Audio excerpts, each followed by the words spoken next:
हटहटा है जाजपुर जिला बालीचंद्रपुर पुलिस उठाई आनिथिबा जड़े व्यक्ति गतकाली राति प्रतिवाद कर थाना परिसर में प्रबल उत्तेजना पर पुलिस अटक रखिथिबा व्यक्ति को शेष में छाड़िला पुलिस।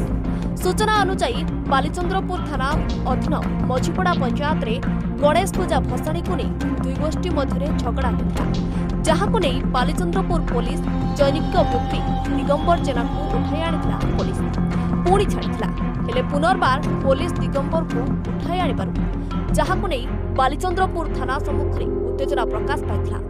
पुलिस जाणीशुणी एक पाखिया तदंत करी हैरान करुथबा सह बिना कारण पुलिस दिगंबर को थाना रे अटक रखिथबा अभियोग रे थाना परिसर रे गतकाली राति रे पुलिस और लोकंक मध्य ठेलापेला सह उत्तेजना प्रकाश पाइथिला जहां को नहीं गतकाली राति रे पुलिस छाड़िबाकू बाध्य होइथिला। अटक रखिथबा व्यक्ति दिगंबर जेना को ब्यूरो रिपोर्ट कलिंग 7।